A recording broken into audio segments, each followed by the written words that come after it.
मैं एक चैतन्य शक्ति हूँ, इस शरीर से अलग।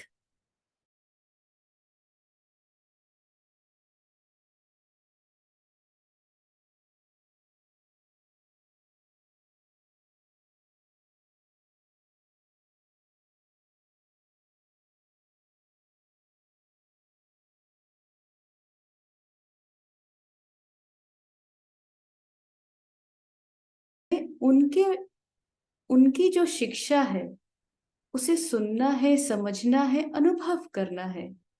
तो जब हम इस बॉडी कॉन्शियसनेस में होते हैं, इस शरीर के भान में होते हैं कि मैं फलानी हूँ, मैं डॉक्टर कीर्ति हूँ, मैं ये हूँ, तो हम उनको जैसे मंदिर में भी दिखाया जाता है ना कि हम जूता को बाहर खोल के जाते हैं।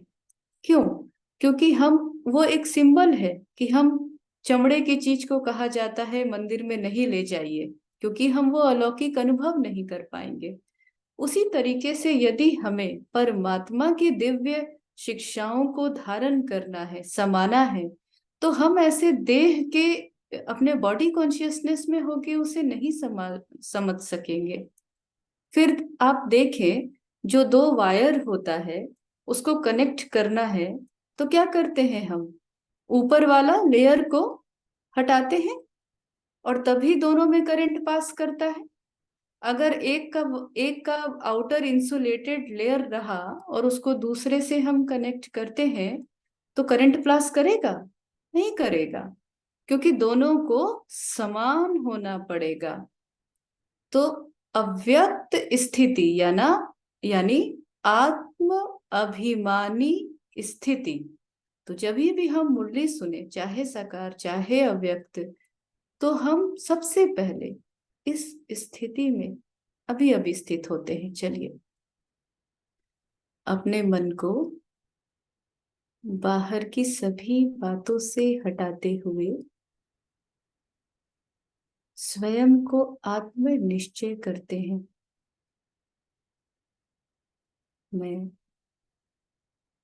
इस शरीर से अलग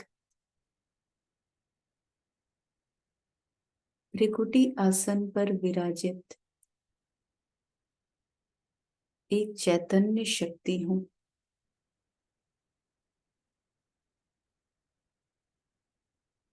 आंखों द्वारा देखने वाली, कानों द्वारा सुनने वाली, मुख द्वारा बोलने वाली मैं शक्ति हूँ। मैं आत्मा हूँ। तो ये जो आत्म अभिमानी स्थिति को अनुभव किया हमने, यही हुआ अव्यक्त स्थिति। तो आगे चलते हैं। अव्यक्त स्थिति में स्थित होकर अव्यक्त को व्यक्त में देखो। जब परमात्मा का दिव्य अवतरण होता है और जब दादी गुलजार के तन में उनकी पतरामणि होती थी, तो जब हम अपने आत्म अभिमानी स्थिति में रहते हैं, मैं आत्मा हूं, तो हम उनको अनुभव कर सकते हैं, उनकी बातों को ग्रहण कर सकते हैं। तो यही हुआ, अव्यक्त को व्यक्त में देखो। व्यक्त जो बाहर दिखाई देता है, मैनिफेस्टेड है बाहर ये फिजिकल फॉर्म में, और अव्यक्त जो इनकॉर्पोरियल है, जो सटल है, जो आप इन आंखों से देख नहीं सकते हैं। ठीक है, I think we are clear now about अव्यक्त स्थिति। उसके बाद बाबा ने कहा कि सर्व समर्पण किसको कहा जाता है, क्यों होना है हमें सर्व समर्पण, सर्व समर्पण में जीवन क्या है। तो बाबा पूछते हैं, आज एक प्रश्न पूछ रहे हैं, सर्व समर्पण बने हो? सर्व समर्पण है ही, यह सभी का विचार है या और कोई का कोई और विचार है? सर्व समर्पण किसको कहा जाता है? सर्व में यह देह का भान भी आ जाता है। देह ले लेंगे तो देनी भी पड़ेगी, लेकिन देह का भान तोड़कर समर्पण बनना है। आप क्या समझते हो? बचपन में एक कविता सुनते थे हम, जो चाह नहीं मैं, वो जो पुष्प वाला था, है ना? तो एक होता है समर्पण, जो हम प्रभु को अर्पण करते हैं। भक्ति में हम कितना करते आए, सब कुछ तेरा, क्या लागे मेरा। हम ये गीत गाते आए। क्यों गाते आए? क्योंकि हमें कहीं ना कहीं से ये शिक्षा भी मिली थी और आत्मा के अंदर ये स्मृति थी कि जो दिया सब कुछ तो आप ही का दिया है, सब आपका है। लेकिन हम मुख से कहते आए और इसीलिए हमें उसकी प्राप्ति का अनुभव नहीं हो पाता था। जब परमात्मा हमें सिखाते हैं कि सर्व समर्पण, यानी ये देह भी मेरा नहीं, लेकिन बाबा कहते हैं अगर देह दे दोगे तो देनी भी तो पड़ेगी ना। तो ये शरीर को नहीं दे देना है, इस शरीर का बलि थोड़ी, इस देह के भान, मतलब मैं डॉक्टर कीर्ति हूँ, फीमेल हूँ, मैं ऐसी हूँ, ये बॉडी कॉन्शियसनेस है। मैं एक दिव्य अलौकिक आत्मा हूँ जो इस नारी तन में डॉक्टर का पार्ट बजा रही हूँ। इस समय संगठित रूप से हम सभी आत्माएं मुरली सुन रहे हैं। तो ये हुआ देह का भान नहीं, आत्म अभिमानी स्थिति, है ना? तो बाबा यही कहते हैं कि देह का भान तोड़कर समर्पण बनना है। आप क्या समझते हो? देह के अभिमान से भी समूह संपूर्ण समर्पण बने हो? मर गए हो व मरते रहते हो देह के संबंध और मन के संकल्पों से भी। तुम देही हो। यह देह का अभिमान बिल्कुल ही टूट जाए, तब कहा जाए सर्व समर्पणमय जीवन।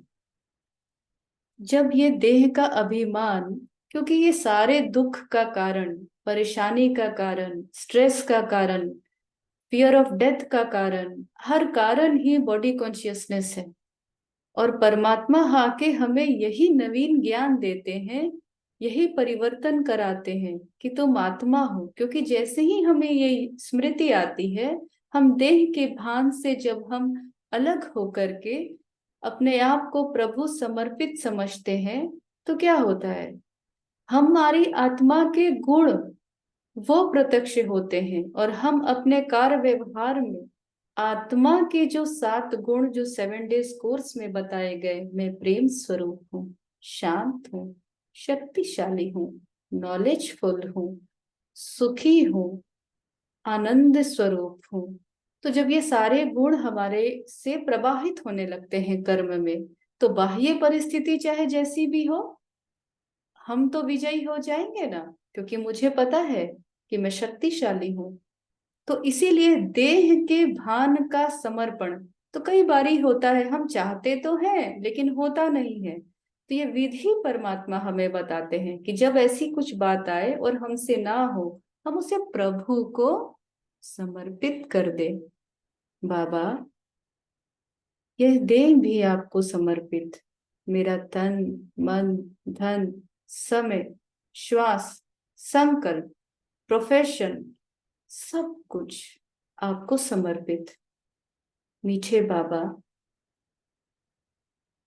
मुझे आपकी इस शिक्षाओं पर चलने की समझ यदि आ भी जाए, तो वो शक्ति मुझ में नहीं कि जो मैं आपकी श्रीमत पे चलूं। लेकिन आप वो जादूगर हो।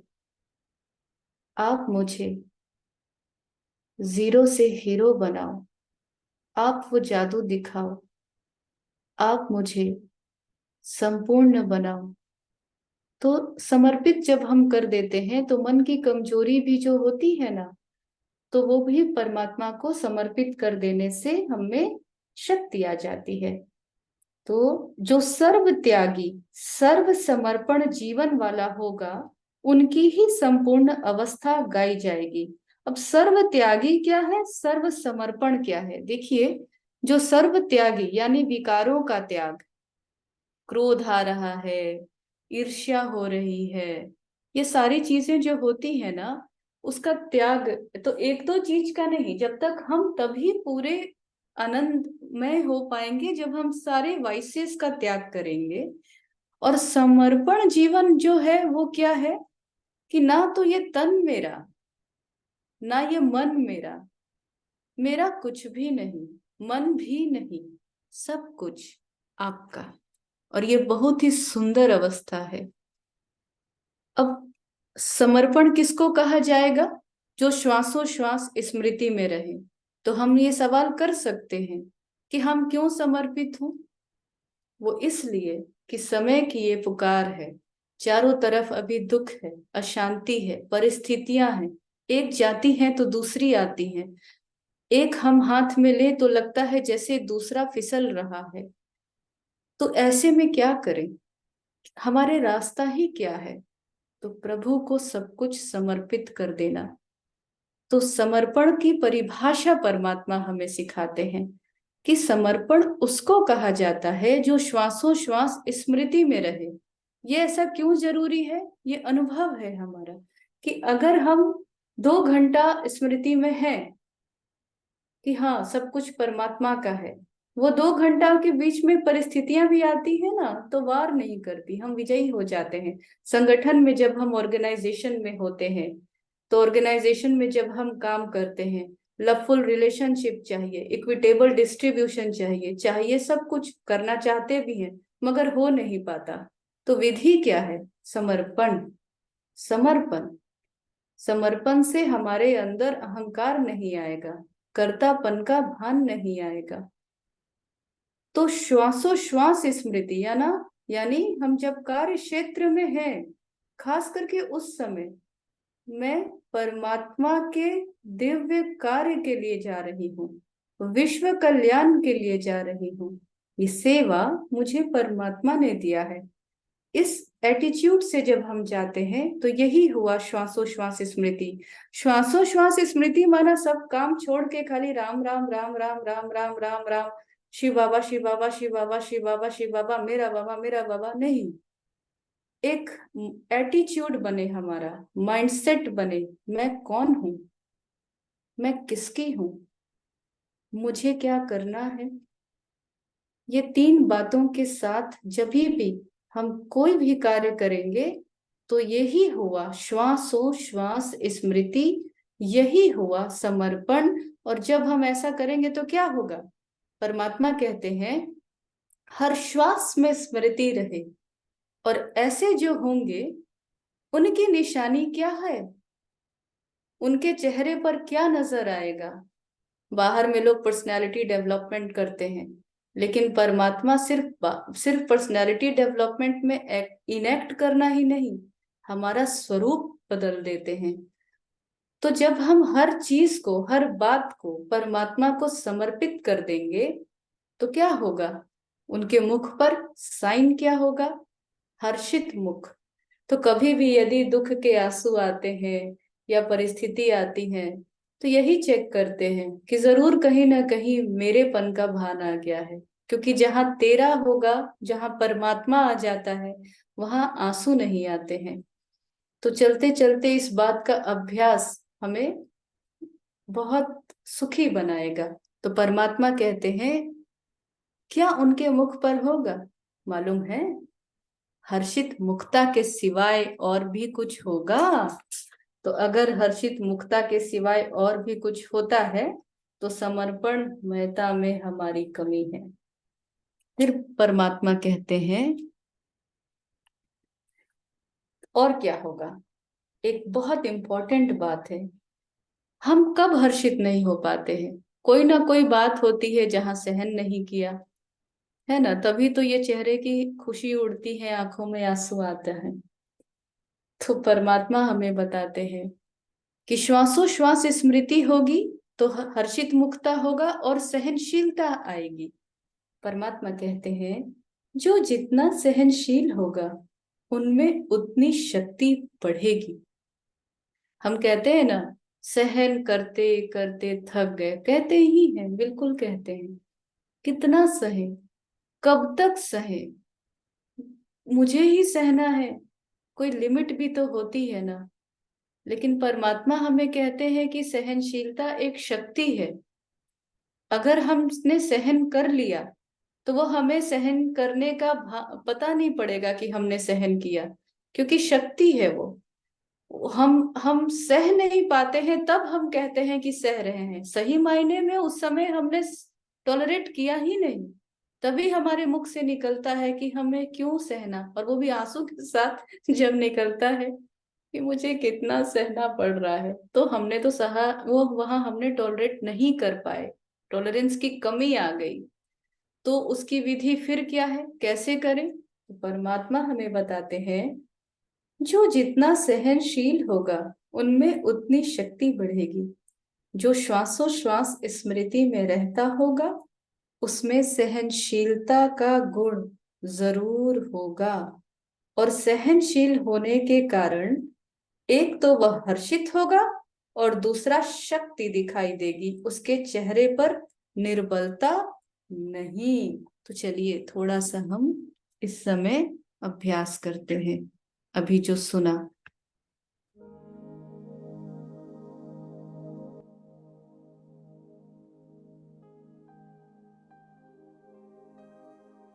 इस समय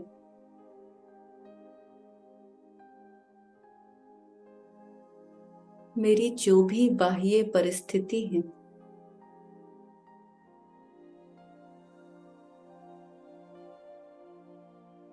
मन को उलझाने वाले संकल्प हैं,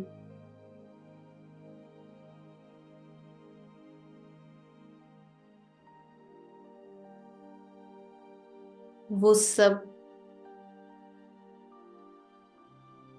मैं परमात्मा को समर्पित करती हूँ।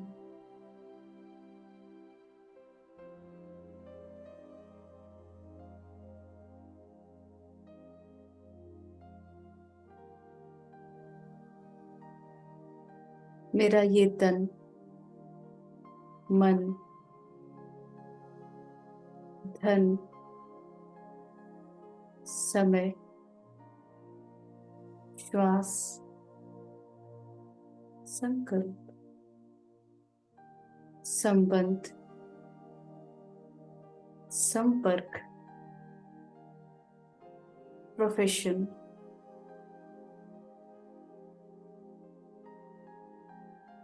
सब कुछ परमात्मा को समर्पित है।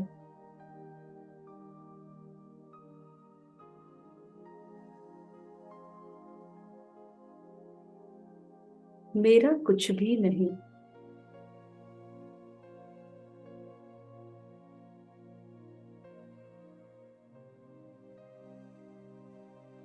मैं शक्तिशाली हूँ।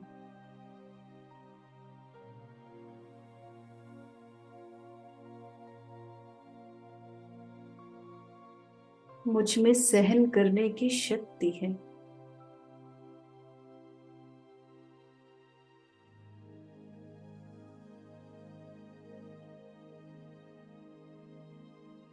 मैं श्वासोश्वास परमात्मा स्मृति में रह हर बात को बहुत आसानी से सहन कर समा लेती हूँ।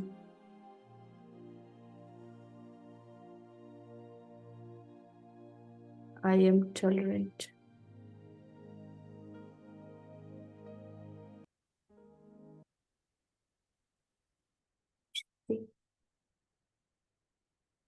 तो आगे बाबा कहते हैं कि यह जो कभी कभी मुख से निकलता है, निर्बलता आ गई है, ये भी कैसे पता पड़ेगा? कि जैसे अभी हमने सहन शक्ति, परमात्मा को सब कुछ जब समर्पित कर देंगे तो शक्ति आएगी।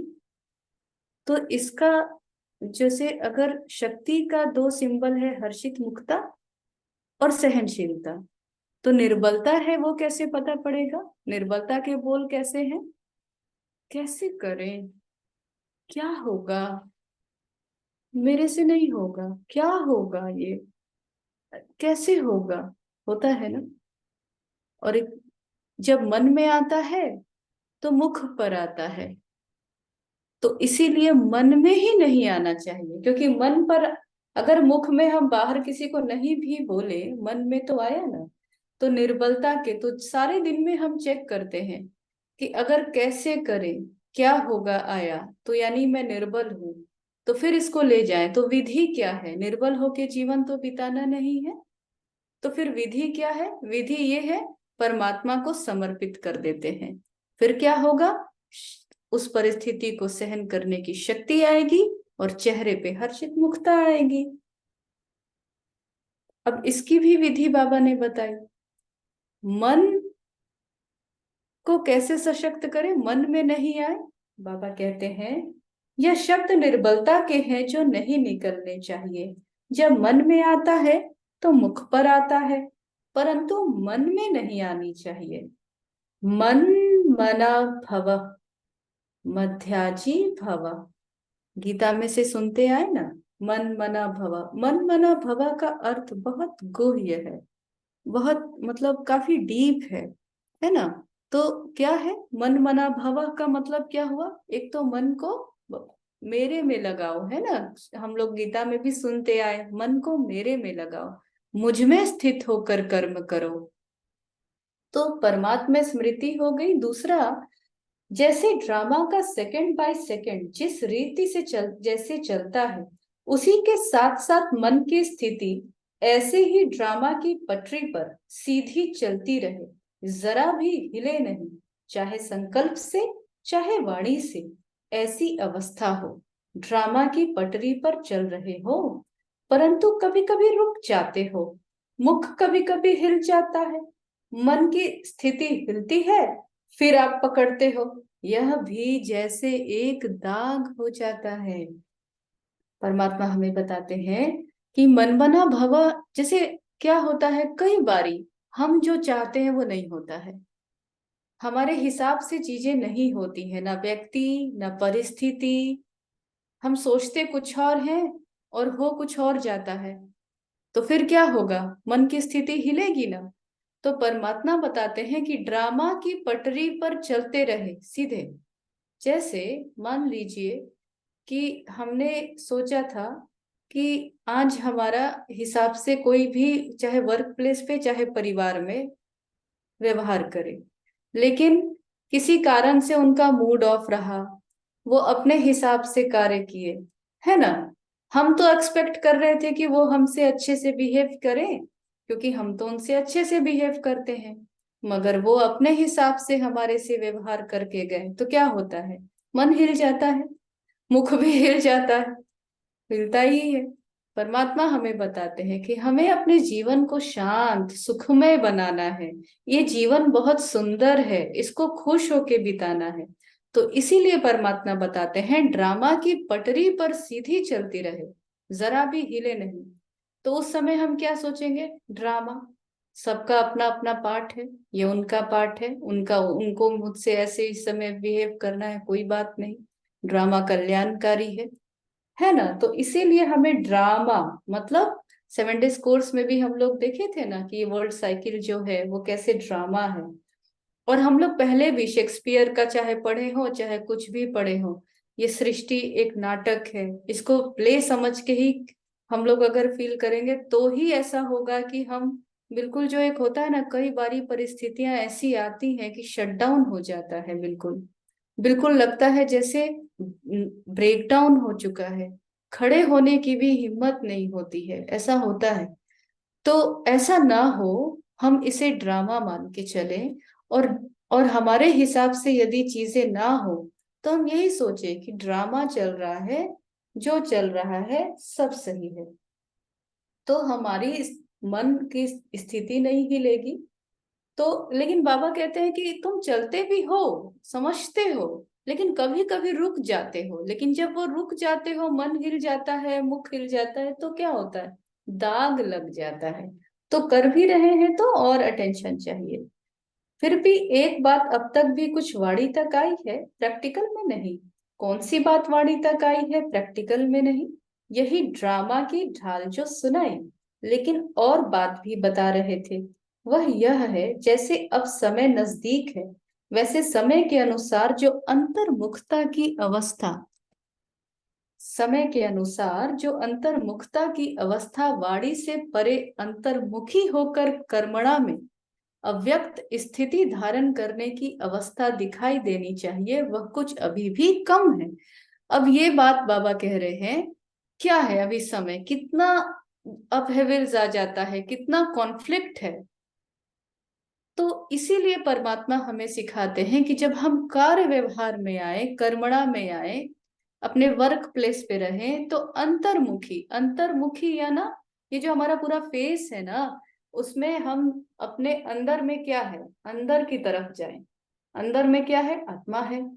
तो हम जब कार्य करें तो बाह्य मुखता क्या होता है, हम जैसे मान लीजिए कि हम ड्राइविंग कर रहे हैं। अब ड्राइव कर रहे हैं, लेकिन देखिए ना कितनी सारी बातें हम करते रहते हैं। ये इसके साथ ऐसा हुआ, पता है उसके साथ वैसा हुआ, वो उस दिन जा रहा था अब तो वैसे किया, इस रास्ते से मैं जा रहा था, पता है उधर से वो आ रहा था उसने ऐसे किया था, अच्छा ऐसे हुआ था, हाँ पता है फिर ऐसे हुआ था। कितनी शक्ति वेस्ट होती है। और अचानक से जब परिस्थिति हमारे सामने आएगी तो हमारे अंदर निर्णय शक्ति नहीं हो पाएगी, परखने की शक्ति नहीं हो पाएगी, क्योंकि शक्तियां हम वेस्ट भी कर रहे हैं। और जब हम अपने अंदर कॉन्सेंट्रेटेड नहीं है अपने आत्म स्वरूप पे, तो उस समय परमात्मा की भी याद नहीं रहेगी। तो फिर हम कहते हैं कि भगवान कहाँ था उस समय, अरे हम कहाँ थे, हम भी तो पता नहीं कहाँ थे। भगवान ढूंढना भी चाहेगा तो कैसे ढूंढेगा, हम तो बाहर थे। तो इसीलिए परमात्मा हमें ये अभ्यास करने के लिए कहते हैं कि समय के अनुसार, अचानक का समय नहीं चल रहा है, अचानक पता ही नहीं है, it's so uncertain and unpredictable.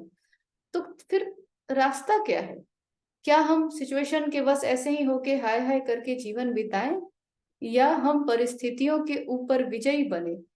तो उसका रास्ता यही है जो परमात्मा हमें बताते हैं कि समय के अनुसार जो अंतर्मुखता की अवस्था है, वो है वाणी से परे अंतर्मुख होकर कर्मणा में अव्यक्त स्थिति में रहकर धारण करने की अवस्था दिखानी। कारोबार भी चले, मना एक जगह बैठ नहीं जाना है, हमें कर्म करना है, लेकिन अंतर्मुखी होके। तो वही, उसके बाद बाबा बताते हैं, एक और चीज पे ध्यान खिंचवा रहे हैं कि अमृत वेले उठना। अमृत वेले का वायुमंडल ऐसा ही रहेगा, क्योंकि अमृत वेले का वायुमंडल जैसा होता है ना, उस समय परमात्मा स्वयं हमसे मिलन मिला मनाते हैं। तो अमृत वेले के अलौकिक अनुभव में थकावट दूर हो जाती है। परंतु यह कमी देखने में आती है, देखिए इस समय जो संगठन में हम लोग हैं, जरूर इसमें हम लोग अभी अमृत वेले नहीं उठते हैं। अमृत वेले का समय है 4 से 4:45, बिल्कुल उठने का अभ्यास डालें, जीवन बदल जाएगा। तो अमृत वेले के अलौकिक अनुभव में थकावट दूर हो जाती है। हमें ऐसा लगता है ना कि थक गए हैं, कैसे उठे, नहीं। और ये किसने कहा है, परमात्मा ने कहा है। जो विधाता है, जगत नियंता है, अगर वो कह रहा है कि अमृत वेले के अलौकिक अनुभव में थकावट दूर हो जाती है, तो फिर तो कहते हैं ना, law is law, order is order, सबसे ऊंच से ऊंच परमात्मा ने हमें ये कहा है। तो हम सभी यहाँ पे जो समर्पित भाव में बैठे हैं, वो सभी परमात्मा से आज ये संकल्प करते हैं कि हम सब अर्ली मॉर्निंग उठ मेडिटेशन करेंगे। यह बाप दादा की शुभ इच्छा है कि जल्दी जल्दी सभी सव्यक्त स्थिति का हर बच्चा अनुभव करे। वैसे तो बाबा कहते हैं, जब साकार में, आप सोचिए जब प्रजापिता ब्रह्मा बाबा थे, उनकी तपस्या का बल ऐसा था कि जब वो साकार में थे, और मतलब जब वो इस बॉडी में थे, साकार रीति से मिलते थे, तो आपकी आकारी स्थिति बन जाती थी। मतलब जब उनसे कोई मिलने आता था ना, तो उनसे सिर्फ मिलने ही समय में वो बॉडीलेस फील करता था। तो उसी तरीके से हमारा जो स्वरूप होगा ना, वो सामने वाला भी फील करेगा। सपोज मान लीजिए कि हम अगर बहुत ही कूल होकर के बैठे हैं परमात्मा की याद में, और सामने से कोई बहुत गुस्सा करते हुए, क्रोध करते हुए व्यक्ति आया, लेकिन यदि हम इस अवस्था में बैठे कि मैं एक शांत स्वरूप आत्मा हूँ, शांति के सागर से मेरी मन बुद्धि की तार जुड़ी हुई होगी, तो आप पाएंगे, ये करके देखेंगे, बड़ा मजा आता है ये एक्सपेरिमेंट। तो आप पाएंगे कि सामने वाला भी जो है ना, वो धीरे धीरे शांत होते जा रहा है। क्योंकि परमात्मा याद में जब हम बैठते हैं, समर्पित भाव में जब हम बैठते हैं, अंतर्मुखी होके जब हम का कर्म करते हैं, श्वासोश्वास स्मृति में जब हम कर्म करते हैं तो इसका प्रभाव हमारे पूरे एटमॉस्फेयर पे पड़ता है।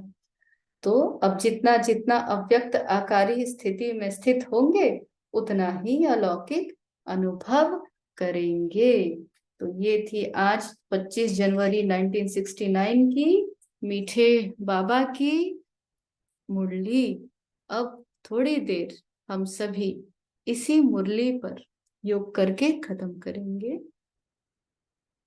और इसी से, इसी अनुभव से हम कल पूरे दिन भर इसी अनुभव को लेके अपना पूरा दिन बिताएंगे। ओम शांति। चलिए।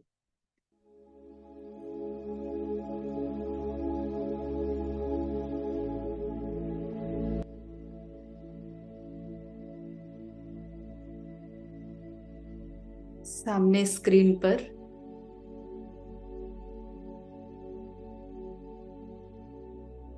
अव्यक्त बाप दादा हमारी आदरणीय दादी गुलजार का ये तन, जिसमें हमारे बाप दादा यानी अव्यक्त ब्रह्मा बाबा जो संपूर्ण फरिश्ता बने और उनके भ्रिकुटी में परमात्मा शिव निराकार उनकी दृष्टि को अनुभव करते हैं। उनकी नजरों में अपनी नजरें को एकाग्र कीजिए और अनुभव कीजिए जैसे कि बाबा हमसे कुछ कह रहे हैं।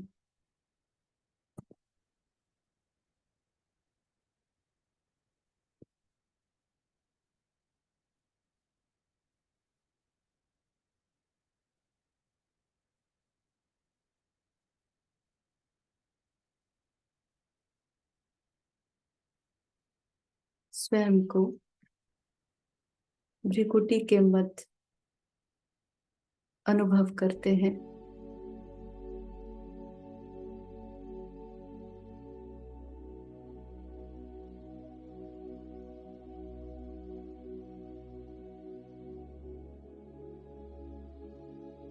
और आज अपना ये जीवन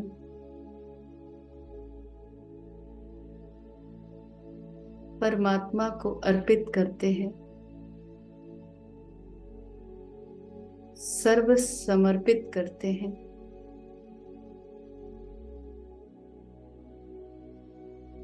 गहरी लंबी सांस लीजिए और धीरे से रिलीज कीजिए।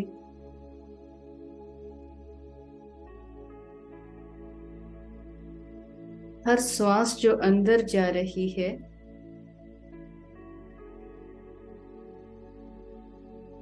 उस श्वास के साथ ये संकल्प करते हैं कि मेरा सब कुछ आपका। और जब रिलीज करते हैं तो ये संकल्प करेंगे कि जो भी परमात्मा पिता का है वो मेरा। 3 बार इसी अभ्यास को कीजिए।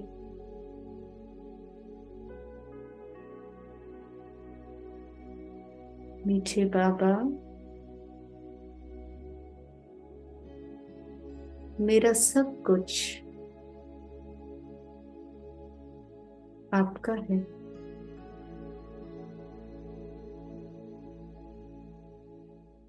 और आपका सब कुछ मेरा। मेरा ये तन, मन, ये जो कुछ खोटे पैसे हैं, ये पुराना तन, ये हारा थका मन, ये संबंध जिन्हें मैंने बंधन बना लिया, ये कार्य व्यवहार जिनमें कभी हार तो कभी जीत है, कभी प्रॉफिट तो कभी लॉस है, ये सब कुछ आपको समर्पित है। मैं अपने सभी कमी, कमजोरी, मेरे विकार, काम, क्रोध, लोभ, मोह, ईर्ष्या, राग, द्वेष सहित आपको समर्पित हूँ।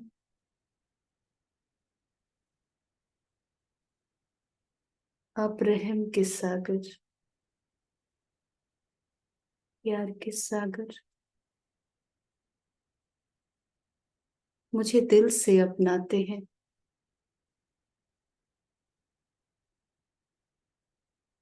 महसूस कर रही हूँ जैसे परमात्मा मुझे कह रहे हैं, बच्चे, तुम जो हो, जैसे हो, मेरे लाडले बच्चे हो, मीठे बच्चे हो।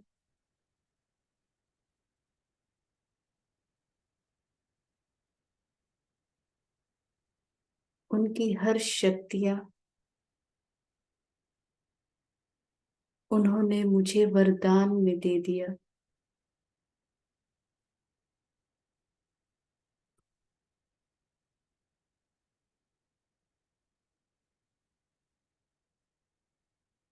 अब इस अनुभूति में रहते हुए हम आज का ये सत्र खत्म करेंगे। अपने मन की हर परिस्थिति को, हर समस्या को परमात्मा को सौंप दीजिए और कल का जो दिन है वो सहनशीलता से भरपूर, चेहरे पे दिव्यता, हर्षित मुखता, मन मन मना भवः की स्थिति में, परिस्थिति चाहे जो भी आए, लेकिन ड्रामा की ढाल पर चलने वाली मैं सहनशील आत्मा, श्वासोश्वास प्रभु स्मृति में रहने वाली आत्मा। अब इसी स्मृति में रहते हुए हम आज का ये सत्र खत्म करेंगे, थोड़ी देर परमात्मा दृष्टि के सामने।